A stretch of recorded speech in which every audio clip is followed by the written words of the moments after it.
धन्यवाद air marshal Bharti. मैं आज आप सब के साथ भारतीय सेना के एयर डिफेंस मेजर्स जो कि हमने इंडियन एयरफोर्स के साथ मिलजुल कर तालमेल में लिए, उसके बारे में कुछ बातचीत करूंगा। इस विषय में मैंने कल भी कुछ टिप्पणी करी थी, लेकिन आज मैं इस युद्ध के अहम एस्पेक्ट के बारे में आपको थोड़ा और पर्सपेक्टिव देना चाहता हूं। हमें एयर डिफेंस ऑपरेशन सिंदूर के एयर डिफेंस की कार्रवाई को एक कॉन्टेक्स्ट में समझने की आवश्यकता है। मैंने आपको कल बताया था कि पिछले कुछ सालों में आतंक की गतिविधियों का कैरेक्टर जो है उसमें कुछ बदलाव आ रहा था। अब हमारी मिलिट्री के साथ साथ मासूम सिविलियंस जो कि अपना बचाव करने में विफल थे, उन पर भी हमले हो रहे थे। 2024 में जम्मू सेक्टर में शिवखोरी मंदिर को जाते हुए यात्री और इस साल अप्रैल में पहलगाम में मासूम पर्यटक इस खतरनाक ट्रेंड के विशेष उदाहरण हैं। पहलगाम तक पाप का ये घड़ा भर चुका था। उसके बाद जो हुआ उसके बारे में हम कल विस्तार में बातचीत कर चुके हैं, क्योंकि आतंकियों पर हमारे सटीक हमले लाइन ऑफ कंट्रोल और इंटरनेशनल बाउंड्री को पार करे बिना किए गए थे। हमें पूरा अंदेशा था कि पाकिस्तान का वार भी बॉर्डर के उस पार से ही होगा। इसलिए हमने अपनी एयर डिफेंस की पूरी तैयारी पहले से ही कर ली थी। हमारी इन्वेंट्री में शामिल counter manned aerial systems, electronic warfare के साधन और एयर डिफेंस वेपन्स का इंडियन एयरफोर्स के इसी प्रकार के सिस्टम्स के साथ एक अनोखा मिश्रण किया गया। इसलिए आपने देखा कि जब जब पाकिस्तान एयरफोर्स ने हमारे एयरफील्ड्स और लॉजिस्टिक इंस्टॉलेशंस में 9 और 10 मई की रात को लगातार हमले किए, वो इस मजबूत एयर डिफेंस ग्रिड के सामने विफल हो गए।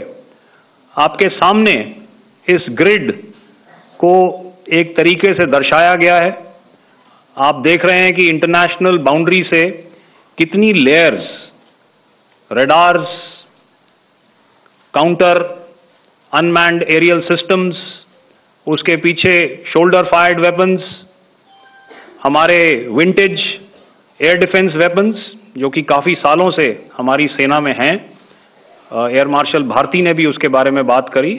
और लास्ट में हमारे modern air defence weapon systems.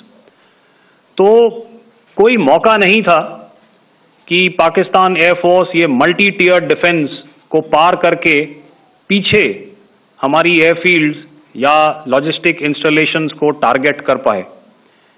ये जो डायग्राम आप अपने सामने देख रहे हैं, ये मुझे एक इंसिडेंट की याद दिला रहा है। और मैं आपको इस उदाहरण के जरिए से एक ये एस्पेक्ट हाईलाइट करना चाहता हूं। जब मैं स्कूल में था तो तकरीबन मेरे ख्याल से ये 70 का दशक था, और उस समय इंग्लैंड और ऑस्ट्रेलिया के बीच में, आज शायद क्रिकेट की बात भी करनी चाहिए क्योंकि मैं देख रहा था कि विराट कोहली ने टेस्ट क्रिकेट से रिटायरमेंट ले ली। कई भारतीयों की तरह वो मेरे भी फेवरेट क्रिकेटर हैं।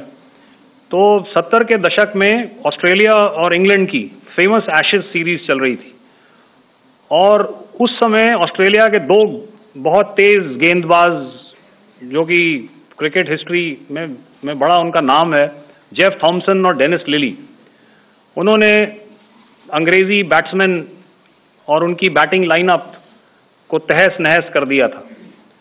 और ऑस्ट्रेलियंस ने उस समय एक कहावत निकाली थी, that from ashes to ashes and from dust to dust, if Thomo don't get here, then Lily surely must. और अगर आप इस लेयर को देखें तो आप समझ जाएंगे कि मैं आपको क्या बताने की कोशिश कर रहा हूं। तो अगर आप सारे सिस्टम्स को पार कर भी गए तो आपको फिर भी एयरफील्ड या लॉजिस्टिक इंस्टॉलेशन या जो भी चीज को आप टारगेट कर रहे हैं उसमें पहुंचने से पहले कोई ना कोई इस लेयर्ड ग्रिड का सिस्टम जरूर गिरा देगा। जो दुर्दशा कल आपने पाकिस्तान एयरफील्ड्स की देखी और शायद आज भी एयर मार्शल भारती की प्रेजेंटेशन में, हमारी एयरफील्ड्स हर प्रकार से ऑपरेशनल हैं। यही नहीं, पाकिस्तान के ड्रोन्स और वेपनाइज्ड यूएवीज से की गई हमलावर कोशिशें भी इस ग्रिड के कारण नाकाम हुई और जो बचे कुचे ड्रोन्स थे उन्हें हमारे शोल्डर फायर्ड हथियारों से मार गिराया गया। मैं यहां पर अपनी बॉर्डर सिक्योरिटी फोर्स की भी सराहना करना चाहता हूं। उनके डायरेक्टर जनरल साहब से लेकर बॉर्डर पर तैनात बीओपी पर पहरा देने वाले आखिरी जवान भी हमारे इस अभियान में बढ़ चढ़कर शामिल हुए और बहुत बहादुरी से उन्होंने हमारा साथ दिया। उनके काउंटर अनआर्म्ड सिस्टम्स भी हमारे इस मल्टी टियर्ड एयर डिफेंस ग्रिड का हिस्सा थे, जिसके कारण पाकिस्तान की नापाक हरकतों का विनाश किया गया। आपने सुना ही होगा, जब हौसले बुलंद हों तो मंजिलें भी कदम चूमती हैं। In the end, I would like to highlight again that in every single domain that Operation Sindoor has been prosecuted, there has been absolute synergy between the three services. Not only have we, in this endeavor, been fully supported by our government, departments, and agencies, I cannot here not mention our 140 crore countrymen that have stood behind us with their prayers and goodwill, urging and inspiring us to achieve our mission and objectives. For that, we salute you. You are indeed the best. Jai Hind.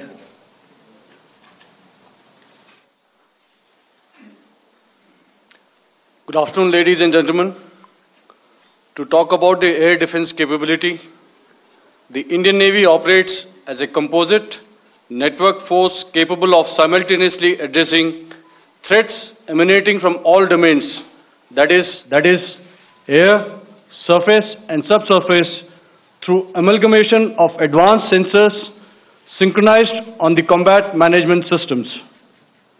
In effect, the maritime force is able to ensure persistent surveillance, detection and identification for a comprehensive maritime domain awareness, including the airspace.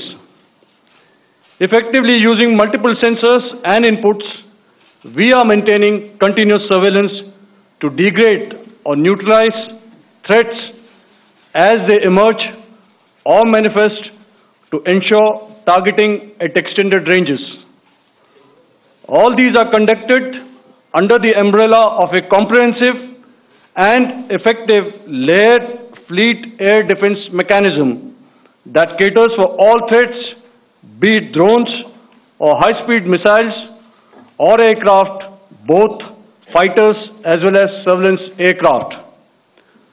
The fleet operates as a composite force, maintaining a surveillance bubble at extended ranges using advanced radars.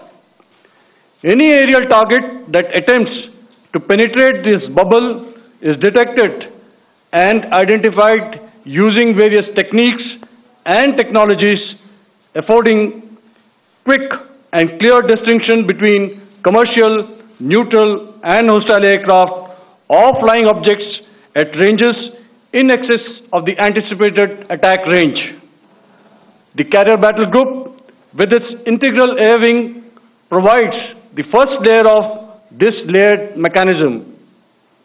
Adequately equipped and trained to high degree of proficiency, our pilots are able to operate both by day and night. In the current standoff, the presence of our aircraft carrier with large number of MiG-29K fighters and airborne early warning helicopters prevented any suspicious or hostile aircraft to close the Karel battle group within several hundred kilometers. अगर मैं सरल शब्दों में बोलूं तो कोई भी संदिग्ध और दुश्मन के हवाई जहाज को कैरल बैटल ग्रुप के कई सौ किलोमीटर पास आने का मौका नहीं दिया. Over the past few years, and most importantly, immediately after the cowardly incident by Pakistani-sponsored terrorist attack at Pahalgam, we had validated our anti-missile and anti-aircraft defense capability in a complex threat environment using cross-platform cooperative mechanism.